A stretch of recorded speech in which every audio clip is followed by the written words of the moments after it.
University of Idaho students were found murdered in their off-campus residence. I guess I want to start by saying, um, you read the book. I assume that that was part of the starting point, or where did it start for you? Where did this project get involved? Which book are you referring to? Patterson's book?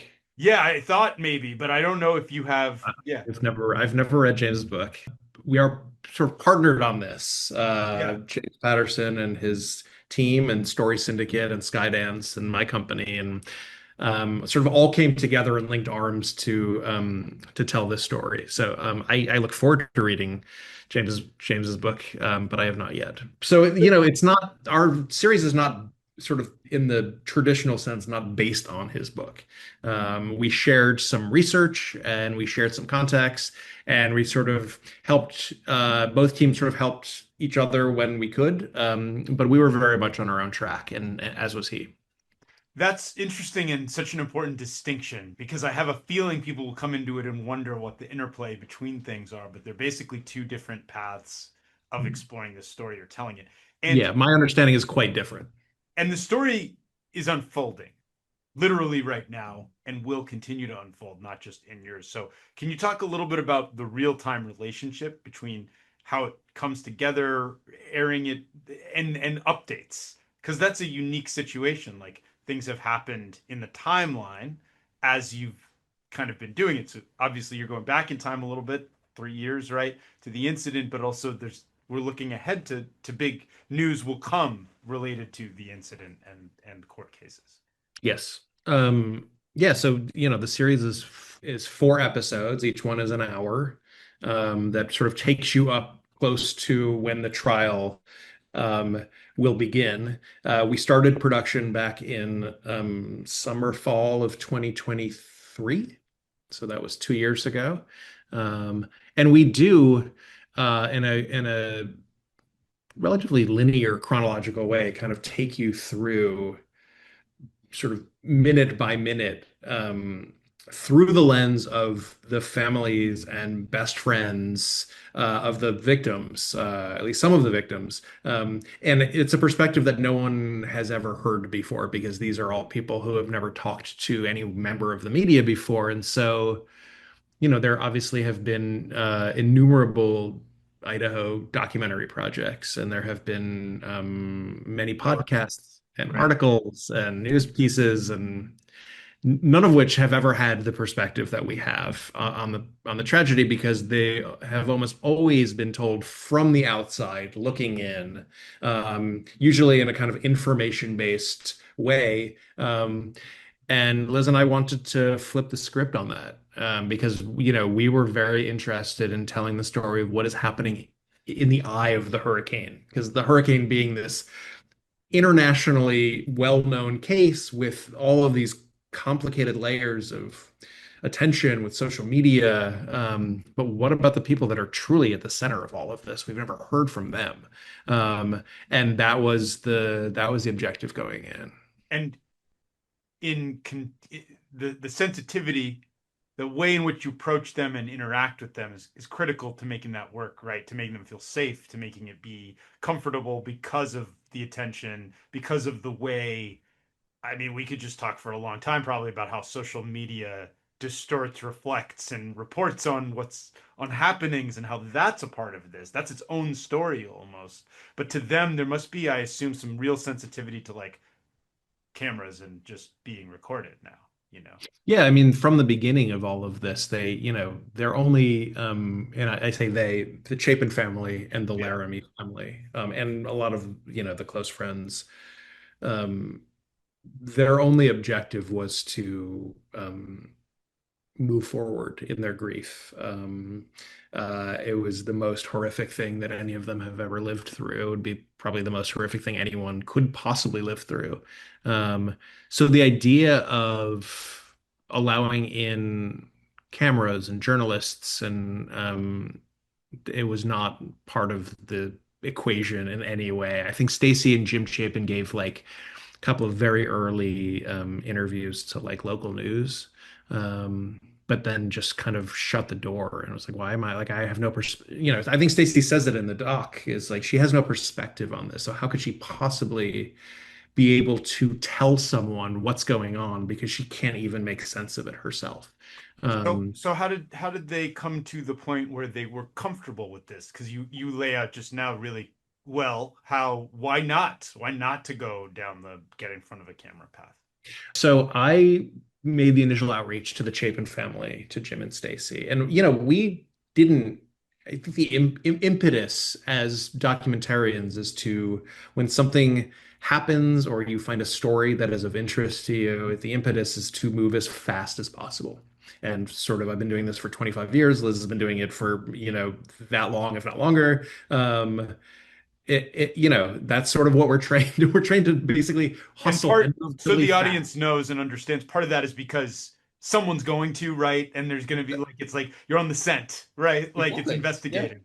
Yeah, and it's it's true. I mean, there are, and especially a story of this magnitude, there is just a tremendous amount of competition to sort of tell the story or to get in the position to tell the story, and it just for better or for worse, it happens to be part of a genre that is quite popular, and so there's a lot of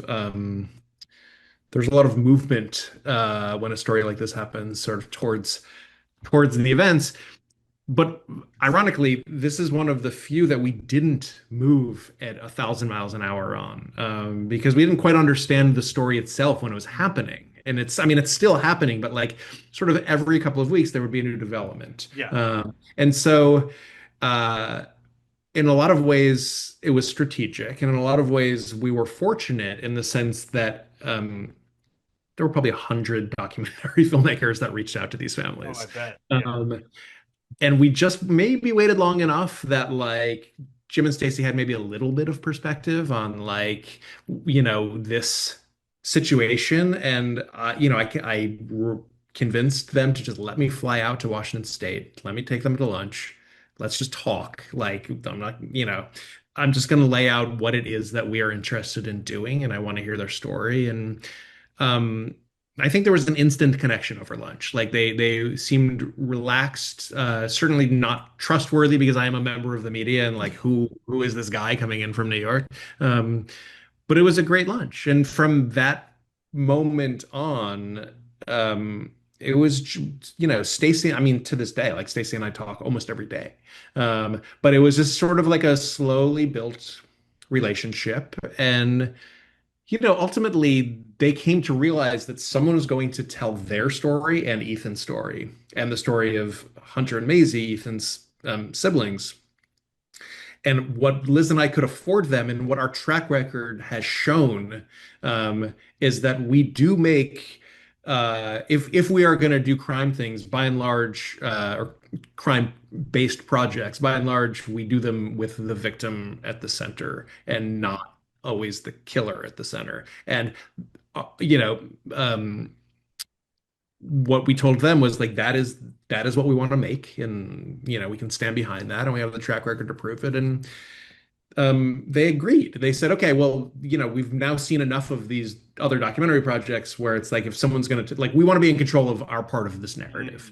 Mm. And so that was how that started. And through the Chapin family, they made introductions to Hunter, Emily, and Josie, who were the best friends who were there that day. And so, obviously, when you're making a documentary about something this large for someone as prestigious as Amazon Prime, it's like you want to tell it from the inside. You want all of the real access. And so that started with the Chapin family. So you mentioned so many interesting pieces in there, but I want to highlight to me what kind of jumps out is that the impetus was tell it from the inside, talk to the people who the victim side, and give them the room to express their version, which attracted them, right? And there may not have been a lot of people doing that, and I think that's interesting because I think you could correct me if I'm wrong, but the narrative chasing tends to be about with true crime, they want to tell the other side a lot or fixate on it, right? Yeah, people, they're fascinated by killers. That's sort of proven time and time again. I don't, and there's no judgment on that, but Right. and like Liz's series for HBO, I'll Be Gone in the Dark, which is my all-time favorite crime series. Is like it's about the Golden State Killer, but it's not really about the Golden State Killer. It's about the obsession of telling this story, and there's a thousand things that she's exploring, and that is the kind of sort of larger context that we're always looking for. And so in this case, it's sort of like what are the reverberations of a crime of this magnitude, and like what is the ripple effect there? And that was what we were interested in Do doing. you think or not think about audience when you go that direction and think about, well, we know audience is drawn to, but we're going to try to do this? Or do you think like we think that this is compelling enough and human enough that it doesn't matter? Because I have a feeling that a lot of the time the reason that going for the perpetrator side is that they think that that's the easier sell,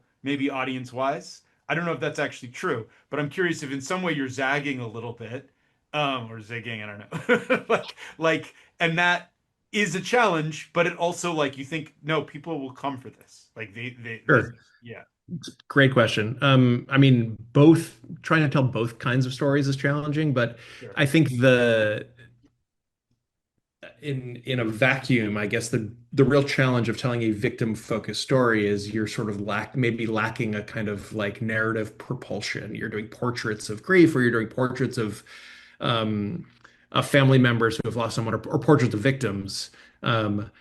And from the beginning, I mean, we realized that this was a story that could be told linearly and chronologically. And if you go second by second, you can do both at the same time, I guess is what we uh, felt. And that is what we attempted to execute, is this idea that you could tell an incredibly propulsive and compelling narrative of just because we had such great access and because we had the trust of the subjects who would be able to take us second by second through that day and then the weeks after. We just felt like we could tell this in a very straight way, and it's compelling because yeah, yeah, it's a the crime itself is has a lot of fascinating elements to it, but from a storytelling point of view, the Chapin family and the Laramie family and these friends that we all were fortunate enough to film with are such incredible storytellers, and they were so raw and immediate in their ability to access their grief and their emotion. And because there's no distance from it, or very little distance from the moment yeah, that all this happened to when we did the interviews yeah.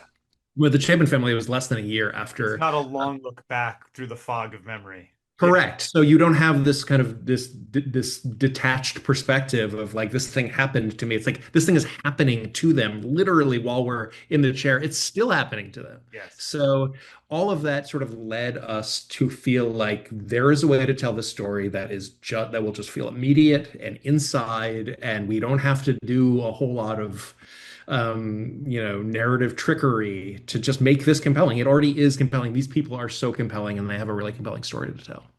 Yeah, it kind of leads into something I often wonder about documentary filmmaking in general. Done it a long time.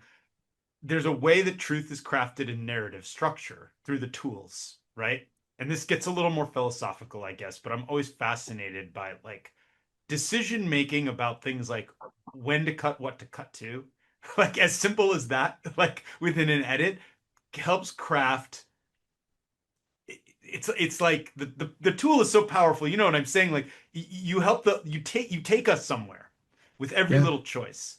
And how do you as you go along with something so sensitive, so real, so raw, so recent, how do you try to be as like there's like different schools of thought, right? There's kind of fly on the wall thought, or there's this, but you're like, you are going to take us somewhere. Your storytelling, all no matter what, once we Yeah. enter this engagement with the screen.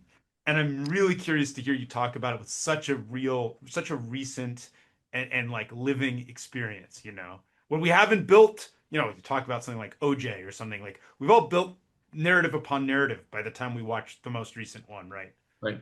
So this And one's this, I not mean, like that. no, but this, I mean, this does in a way have that danger because there have already been so many different documentary projects about this case, and it's been True. so reported.